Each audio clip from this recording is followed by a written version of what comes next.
Dangerous, কামড় দিলে কিন্তু প্রচুর ভয়, রিস্ক আছে। হ্যাঁ, কাজে ফিল নিতে হইলে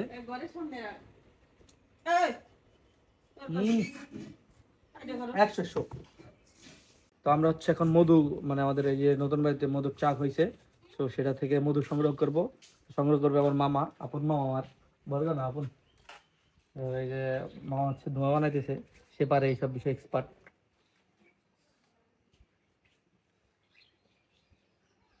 তো এখন হচ্ছে আমরা মধু সংগ্রহ করব। তো এখানে হচ্ছে আমার মামা ওই যে ধোঁয়া দিতেছে, ধোঁয়া দিয়ে হচ্ছে মৌমাছিগুলোর একটু সরাইতেছে। এই যে কাচি আর এটার ভিতরে হলাম সংগ্রহ করবো মধু।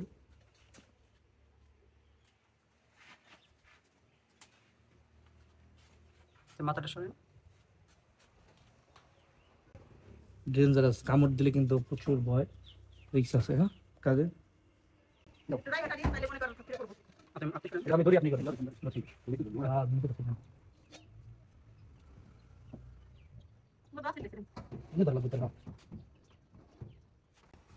একদম আল্লাহর দান, প্রাকৃতিক। হ্যাঁ, এটা কিন্তু আমরা চাষ করি না, অনেকে ভাবতে পারে চাষ করি, এরকম কিছু না।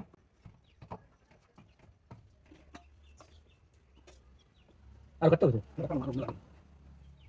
তুমি ক্যামেরা নিয়ে পিছনে যাও, কামড় দিলে বুঝবে না।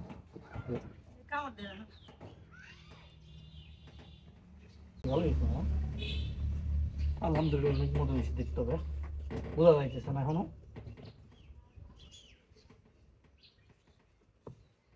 এই যে মধু, আলহামদুলিল্লাহ মৌমাছি আছে, কিন্তু মৌমাছি আছে অলরেডি, ন্যাচারাল মধু। হ্যাঁ, হাফ কেজি দেবো নি মামা, হাফ কেজির মতোই।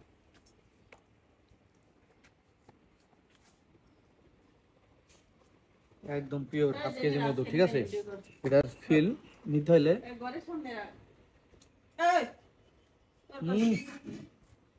একশো।